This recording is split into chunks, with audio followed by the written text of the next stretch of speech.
Welcome back to RBD Block Challenge for 2026. I'm Cindy Cloward, and today we are working on block number 2.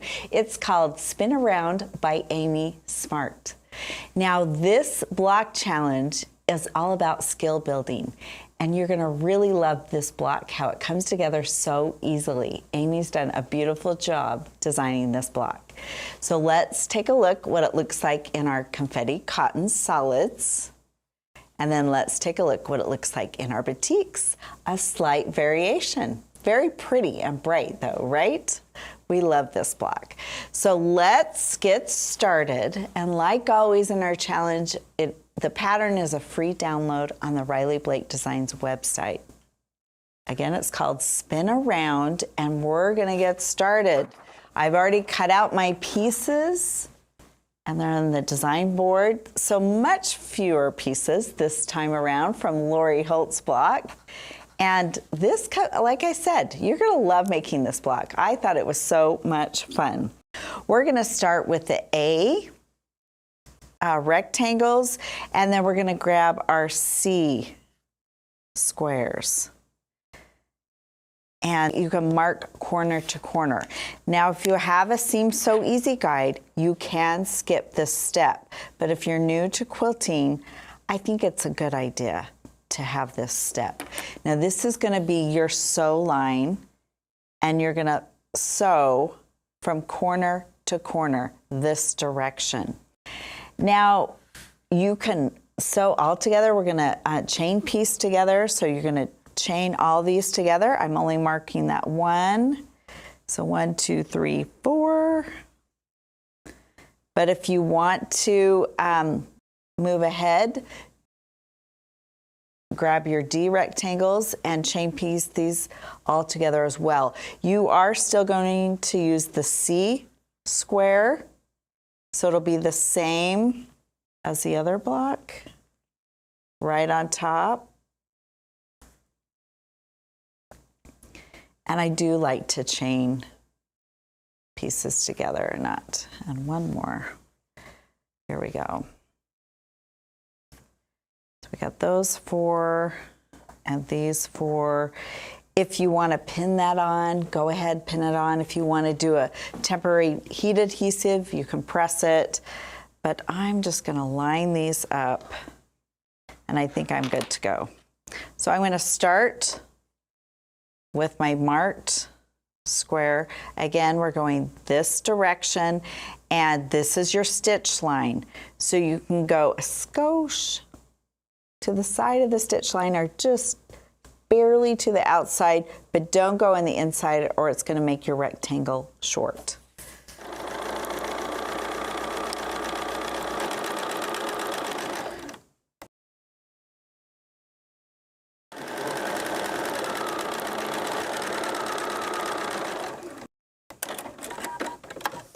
All right, these are all chain piece. I use like my little B thread cutter to cut between these. All right, let's come back here. I just kind of line everything up. Make sure they're all going the correct way. And then I'm gonna trim them down to my 1/4 inch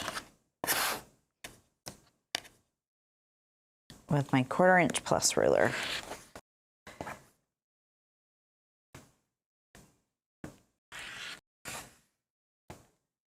Okay, I'm going to take these to my pressing station. This is the stitch and flip method. So we are going to give them a good press. I'm going to just warm up those stitches. Let's press that open.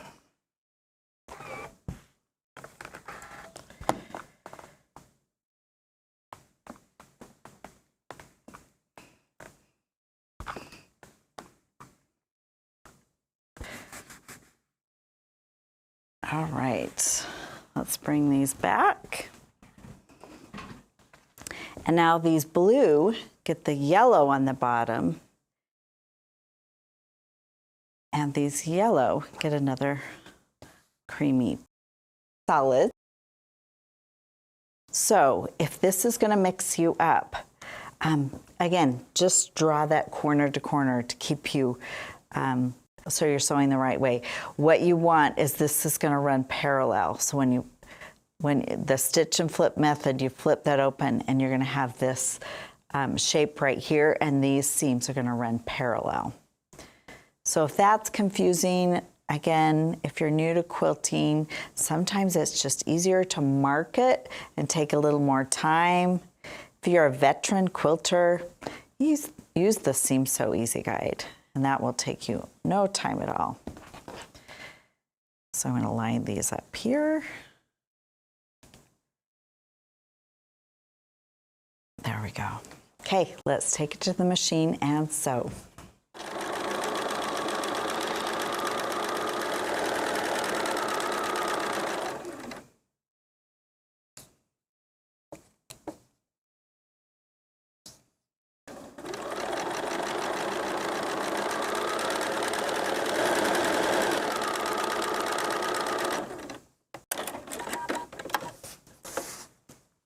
All right, let's clip our threads. And then we're going to take a look, make sure it looks good, and then we're going to trim down to our 1/4 inch.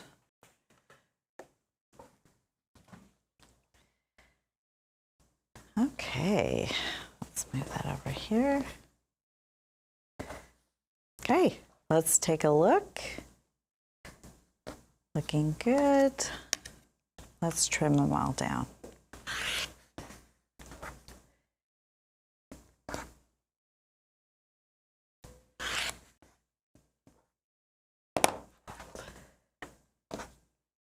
Okay, let's take them to our pressing station.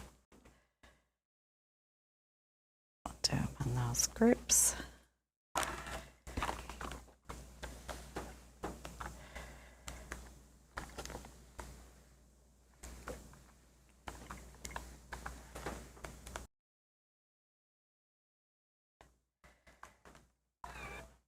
Oh, we'll just put that there for a minute. And look how flat those are. Those are nice and flat. Okay, those are nice and flat as well. Let's start laying out our units. Make sure you see how these units are laid out. This looks like that, and that goes like that.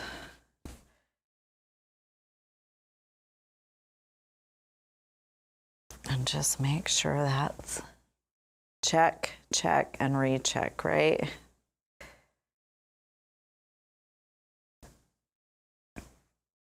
There we go. You can just lay them on top of each other, and you're just going to flip them over. They should be lining up. They're lining up great. You can pin them if you prefer, but they're lining up pretty well. If it helps you pin for you to line things up, that's great. I'm going to just line those one after the other. So when I take it to the machine, I just grab these 2 units together.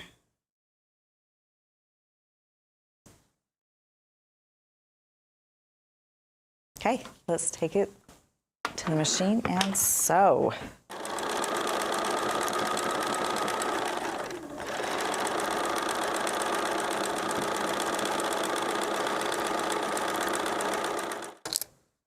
All right, let's clip these threads.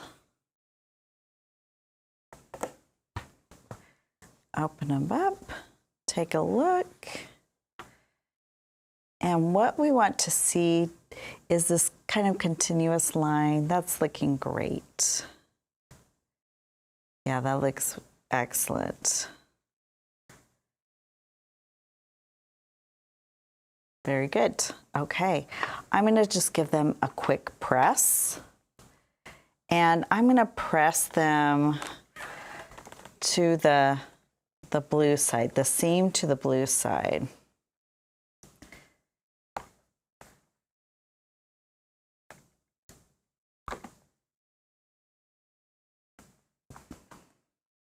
Okay, let's bring them back here.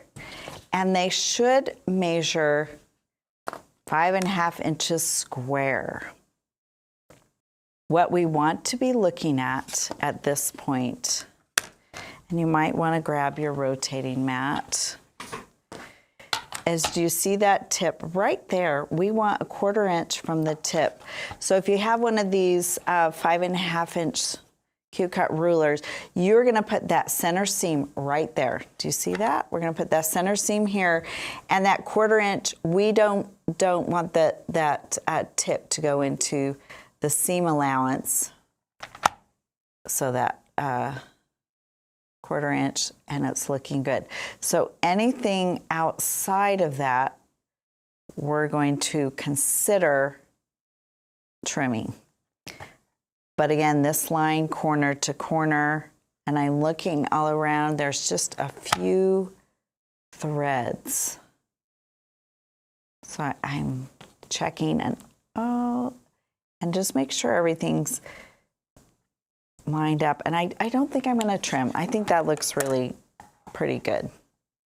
You can do it the same for all of these.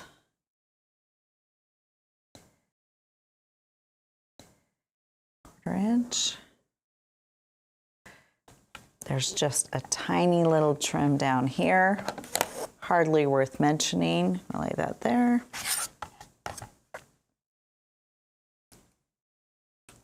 Lining up that seam on the angles of this. This is such a good tool to just make sure before you put it all together that we're ready to go.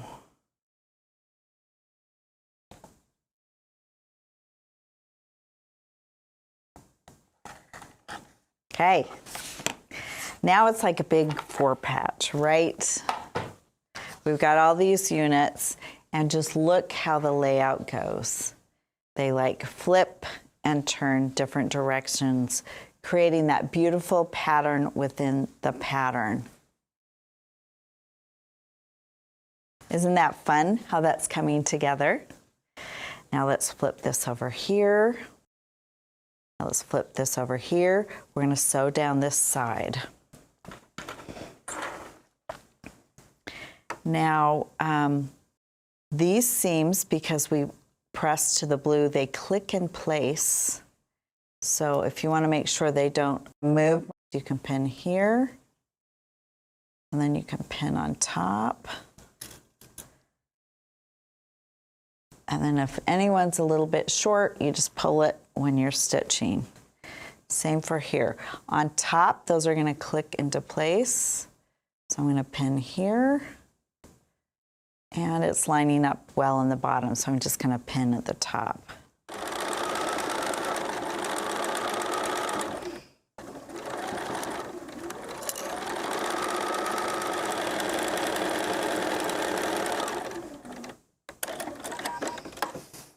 Okay, there's one seam. I don't clip my threads in between. I open it up like that. Open it up like this. What makes me really happy is all these intersections are coming together and I have that nice point right there. Do you see that? Looks great. I'm just gonna flip this over. And so one last final seam. I'm gonna nest those seams with my bird pin right here. And you can pin on both sides. And we're getting ready for our last seam. This is such a slick block. And if you are enjoying any one particular block, you can repeat it. Like, this is a fun block to make in an entire quilt, right? You can use the same block in an entire quilt, and it would make a beautiful quilt.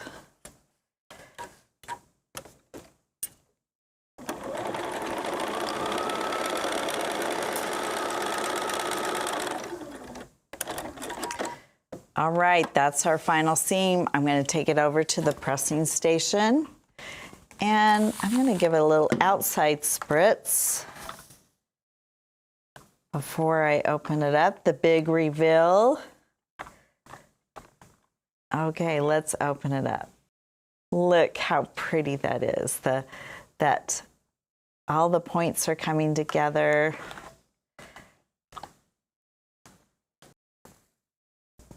Oh, that is looking so great. So beautiful. What a fun block to create. I'm going to use this big old clapper. And take a look at this. Pretty, right? Let's trim it up. Trimming it to 10.5 by 10.5. The finished size of this block in the quilt will be 10 by 10. And we just line up all of our seams corner to corner. This is such a great tool on that side to trim, okay? Okay, I'm just hardly trimming at all, mainly threads. But look how great this block turned out. This is a fun block by Amy Smart. I can't wait to see what fabric Amy uses in her own block spin around. But join me next time for block number 3. It's called Starry Bloom by Cherry Goodrey.